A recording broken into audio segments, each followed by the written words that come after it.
What happens when a cop who thought his badge made him untouchable finally meets the one woman who isn't afraid to fight back?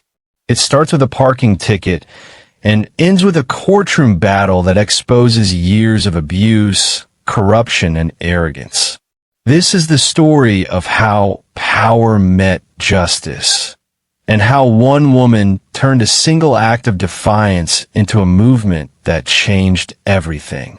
They called him Sergeant Raymond Cole, the kind of cop everyone feared, not respected. He had been on the force for 20 long years, and in that time, he had built a reputation not through kindness or courage, but through intimidation. His presence alone could silence a room.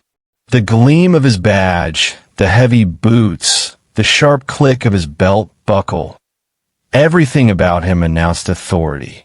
But it wasn't the kind that inspired trust. It was the kind that made people lower their eyes and pray he'd move on. Raymond loved that feeling, the quiet power of control. He'd been on the job long enough to know how the system worked and how to bend it. He wasn't the type to chase real criminals anymore. Those days were behind him. Now he preferred the easy targets, the people who couldn't fight back. A man running late to work, a teenager driving an old car, a woman who dared to question his tone. He'd stop them, lecture them, sometimes fine them, and always leave them humiliated. He told himself he was maintaining order, that the city needed officers like him, strict, uncompromising, feared. But deep down, Raymond didn't care about order. He cared about power. Colleagues whispered about him in the break room. They joked quietly about how Cole's got his own rule book, but no one dared to say it to his face. Even his superior officers avoided confrontation. The few who tried to call him out eventually backed down, because Raymond knew how to play politics. He had friends in the right places, favors owed, and dirt collected over the years. He was the kind of man who always had leverage, and he made sure people remembered that.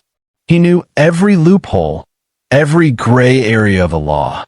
He could twist procedures in his favor, and when things went wrong, there was always someone else to blame.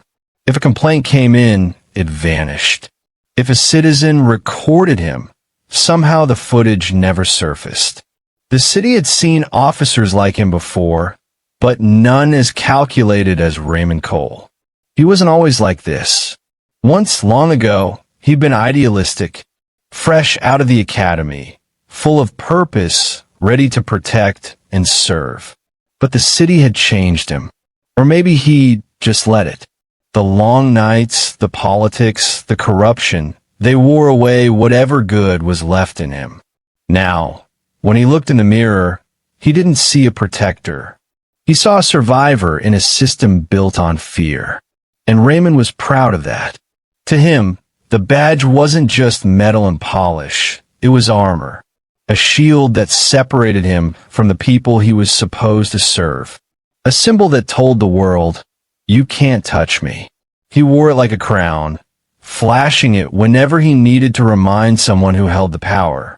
He believed that as long as he had that badge, no one could question him, no one could challenge him, and certainly no one could bring him down. He used to laugh at the rookies who talked about justice and compassion. "You'll learn soon enough," he'd tell them. The badge doesn't protect the good guys. It protects the smart ones.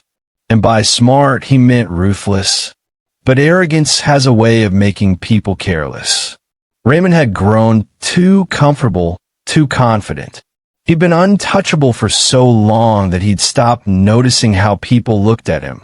Not just fear, but disgust. The quiet resentment in the eyes of those he wronged. The tension in the department when his name came up. The shift in tone from, "Yes, Sergeant," to forced politeness. It all slipped past him. He was living in a world where consequences didn't exist. Every time he walked through the precinct doors, he felt above the law, the same law he was sworn to uphold. His desk was cluttered with old citations, half-written reports, and faded photographs from his early days, reminders of a man who once believed in doing the right thing. But those days were long gone, buried under years of ego and corruption. And then it happened. One ordinary morning, with the same stale coffee and the same tired routine, Raymond stepped out for patrol, unaware that his perfect record, his illusion of invincibility, was about to shatter. He would meet someone that day, someone who didn't flinch at his tone, didn't bow to his authority, and didn't care about his badge. A woman who would see right through his arrogance. A woman who would challenge everything he thought he could control. Because for the first time in his career, Sergeant Raymond Cole was about to realize that the badge he thought made him untouchable could also become the reason he fell. It started like any other day. The same gray morning sky, the same lukewarm coffee, the same routine patrol around the courthouse district. Sergeant Raymond Cole sat in his patrol car, tapping his fingers against the steering wheel as he watched traffic move lazily through the intersection. To him, it was just another quiet shift, the kind he liked. No chaos, no risk, just authority on display. He adjusted his sunglasses, straightened his uniform, and glanced at his reflection in the rearview mirror. The badge gleamed perfectly, catching the soft daylight. That small glint was enough to make him feel powerful. Then he noticed it, a black sedan parked near the courthouse steps. The car stood out immediately. Sleek, clean, new, but it was in a zone marked authorized vehicles only. A small smirk tugged at the corner of his mouth. Perfect, he thought. Someone just made my morning interesting. He stepped out of his patrol car, the sound of his boots echoing against the pavement. Each stride carried the weight of his authority. To him, this was the part of the job that mattered, showing people who was in control. As he approached, the driver's door opened. Out stepped a woman, tall, poised, and confident, holding a folder pressed neatly against her chest. Her dark hair was tied back, and her navy blue suit looked expensive, too expensive for this part of town. "Good morning, officer," she greeted, her tone polite but steady. "I'm sorry if the parking looks off. I'm here for a case inside, part of the defense team. I have the permit right here." She reached into her bag, pulling out a laminated card attached to a lanyard. But Raymond didn't even glance at it. His eyes were already fixed on the small detail that would let him assert control. The edge of her permit tag, slightly tilted on the dashboard. "That's not properly displayed," he said sharply. "You can't park here." Elena blinked, a bit taken aback. "Officer, it's clearly visible." "Look," he cut her off. "Rules are rules. Either move it or I'll have it towed. Simple." There was no anger in his tone, just arrogance, the kind that came from years of never being questioned. Elena took a slow breath. "Sir, I understand you're doing your job, but I'm already late for the hearing. The judge himself authorized these spaces for attorneys. If you'll just—" But Raymond raised a hand, silencing her. "Lady, don't make this harder than it needs to be. Move the car, or deal with the ticket." Her calm expression flickered for just a moment, surprise, disbelief, and then quiet frustration. She'd dealt with power-hungry men before, but there was something about this officer's smirk that stung. He wasn't enforcing the law. He was enjoying it. When she tried to hand him the permit again, he didn't even glance at it. Instead, he flipped open his ticket pad and began writing slowly, deliberately, making sure she saw every stroke of his pen. "You can argue about it in court," he said finally, tearing off the ticket and holding it out like a trophy. Elena looked at him for a long moment. "If that's what it takes," she said quietly, "then I will." He gave a sarcastic chuckle. "Good luck with that." She took the ticket, turned away, and walked calmly toward the courthouse steps, her heels clicking sharply on the concrete. Raymond watched her go, shaking his head. Another entitled lawyer, he thought. They all think the rules don't apply to them. He didn't notice the courthouse security guard near the entrance watching the entire scene, or the small security camera above the door that had recorded every second of their exchange. To him, this was a small victory. One more reminder that he still ran the streets, that his word was final. He slid the ticket pad back into his pocket and leaned against his car, feeling satisfied.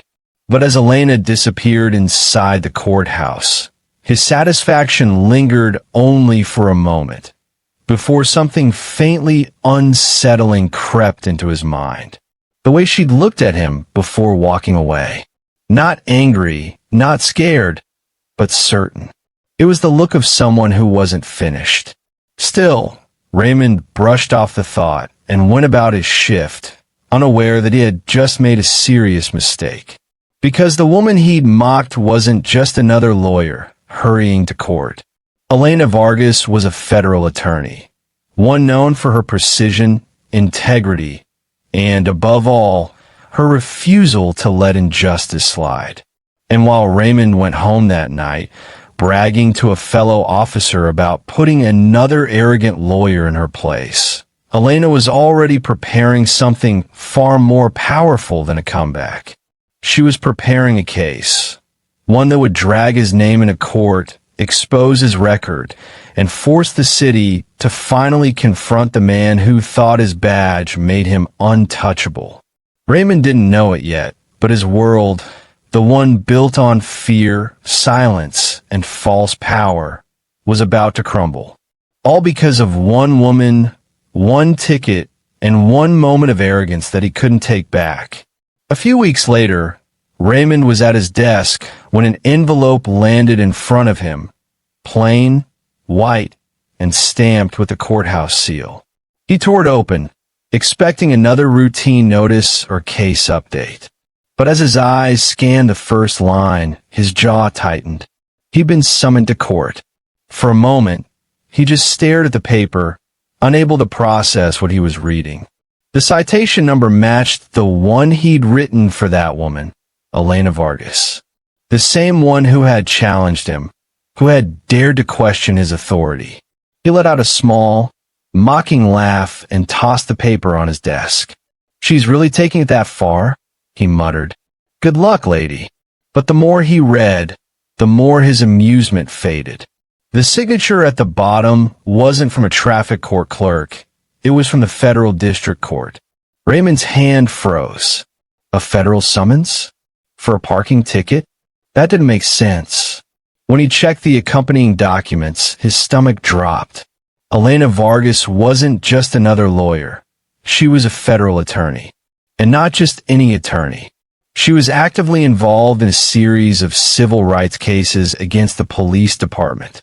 He had unknowingly picked a fight with one of the most respected legal minds in the region. And now, she was defending herself against him. The day of the hearing arrived faster than he expected. As Raymond walked up the courthouse steps, the irony stung. He'd been here 100 times before, but always on the other side of the law. He'd testified as a witness, stood as an officer of the state, and been treated with deference. But this time, people weren't nodding respectfully. They were watching him. When he entered the courtroom, his confidence cracked. Sitting at the opposite table was Elena Vargas, dressed in a crisp gray suit, her hair neatly pinned, her expression calm but focused. She didn't look angry or bitter. She looked ready.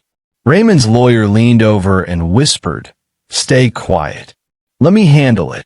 He nodded, but his eyes remained fixed on her. The judge entered, and the hearing began. Elena stood, holding a small remote in her hand. "Your Honor," she said clearly, "this isn't just about a parking ticket. It's about misuse of authority and the abuse of power by an officer of the law." Her voice was steady, not theatrical, not emotional, just confident and precise. She clicked the remote, and the courtroom monitors lit up with footage from the courthouse's external security cameras. There, in perfect clarity, was the moment Raymond approached her car, the conversation, her showing the permit, and him tearing the ticket from his pad without even looking. Gasps filled the room. The judge leaned forward. "Is that the same permit, Ms. Vargas?" "Yes, Your Honor," she replied. "The very one that was clearly visible on my dashboard. A permit that allows attorneys to park in that designated area during active hearings." Then she added, "This isn't the first time Sergeant Cole has done something like this." Raymond shifted uncomfortably in his seat. Elena produced a folder, thick, organized, and filled with printed complaints. "Over the past 5 years," she continued, "this officer has been the subject of 17 formal complaints. Most were dismissed or lost in internal review. But the pattern is undeniable: harassment, intimidation, and abuse of authority." The judge looked up from a folder, his expression stern. "Sergeant Cole," he said, his voice sharp and deliberate, "this looks like a serious pattern of misconduct. Do you have anything to say for yourself?" Raymond's lawyer immediately rose. "Your Honor, these allegations are unrelated to the citation in question. My client." The judge raised a hand. "Sit down, counselor." His tone cut like a knife. The room fell silent. The weight of the moment pressed on Raymond like never before. He'd faced criminals, dangerous situations, even gunfire, but never this kind of exposure. Never this kind of humiliation. After reviewing the evidence, the judge turned to Elena. "The ticket is dismissed. But given what's been presented here, I'm ordering an internal investigation into Sergeant Cole's conduct. Effective immediately." Raymond's chest tightened. The words echoed in his ears: internal investigation. He knew what that meant. Once the department got involved, there was no hiding. Not this time. The gavel came down with a sharp thud. Case dismissed. Elena calmly gathered her papers, nodded politely to the judge, and began packing up her files. She didn't look at Raymond with anger or triumph, just quiet resolve. As the courtroom emptied, Raymond sat frozen in his seat. His lawyer mumbled something about appealing, but Raymond wasn't listening. He could feel it, the shift. The badge on his chest suddenly felt heavy. For years, it had given him confidence, protection, and power. But now, for the first time in his career, that same badge felt like a burden, a symbol of everything he'd done wrong. When he finally stood to leave, the officers outside didn't nod or greet him. They just watched him walk past. And in that long, humiliating walk out of the courtroom, Raymond Cole realized that the power he'd once believed would shield him was slipping away, piece by piece.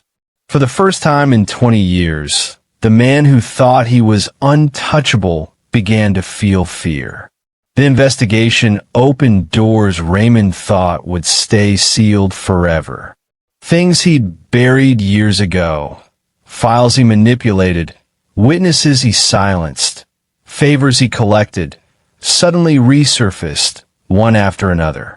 What began as a single inquiry into a parking ticket had grown into a full-scale review of his entire career. The first week, internal affairs came to his precinct. They asked questions, reviewed case files, and spoke to people he hadn't thought about in years. At first, Raymond laughed it off, joking with fellow officers that it would blow over soon. But the laughter didn't last. The more they dug, the more they found. Old reports that were once conveniently lost appeared again in the system. Complaint forms signed by citizens long ignored were suddenly back on record. Even body cam footage, somehow deleted from archives, was restored. Each new discovery was another nail in his professional coffin. And then came the statements. People started talking. A retired sergeant revealed that Raymond had threatened to ruin his career if he ever reported misconduct. A rookie officer recalled being pressured to falsify a traffic stop. A civilian described how Raymond humiliated him in front of his family for questioning a ticket. Even officers who once respected him began to distance themselves. Those who had laughed at his jokes and followed his lead were now silent when he entered the room. Conversations stopped the moment he passed by. The department's walls, which had always protected him, were now closing in. When the chief called him into the office, Raymond expected a warning, maybe a temporary desk duty. Instead, he heard words he never imagined directed at him. "Sergeant Cole, you're suspended pending investigation." He sat there in disbelief. Suspended? "Chief, this is ridiculous. You know me, 20 years of service. You're really going to throw that away because of one lawyer?" The chief's face was grim. "It's not one lawyer, Cole. It's everything. The department can't ignore this anymore." For a moment, Raymond wanted to shout, to threaten, to use the same power that had always gotten him his way. But the chief's tone made it clear those days were over. When he walked out of the office, the entire precinct seemed to be watching. Some avoided eye contact. Others whispered quietly. It was the same walk he'd seen dozens of disgraced officers take over the years. Head down, badge heavy, dignity gone. That night, he went home angry. He blamed everyone, the department for betraying him, the chief for being weak, the public for being ungrateful. But most of all, he blamed Elena Vargas. In his mind, she had orchestrated it all. She was the reason his life was unraveling. He sat alone in his living room, the TV casting a cold blue glow across the floor. On the screen, a news anchor spoke in a calm, detached tone. "Sergeant Raymond Cole, a veteran officer with over 20 years of service, is now under investigation for multiple allegations of misconduct." Sources within the department confirm that the inquiry began after a federal attorney challenged a citation issued by Cole several weeks ago. A photo of him appeared on the screen, his badge gleaming, his expression confident. The caption below read, "Cop accused of abusing power faces internal probe." The phone started ringing. Old friends, fellow officers, even reporters, but not to support him. They wanted statements, quotes, explanations. When he finally answered one call, it was an old colleague.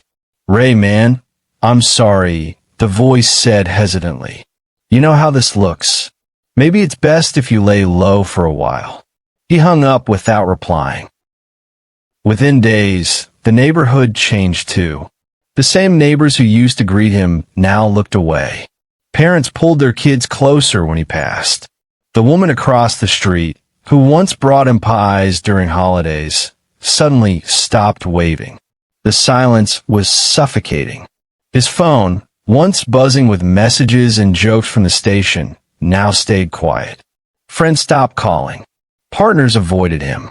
And when he finally went out to grab coffee, the barista, a young man who used to give him free refills, served him with a cautious, distant politeness. For the first time in his life, Raymond felt what it was like to be on the other side of fear. The same fear he had used for years to control others now surrounded him. Every whisper, every headline, every passing glance reminded him that his power was gone.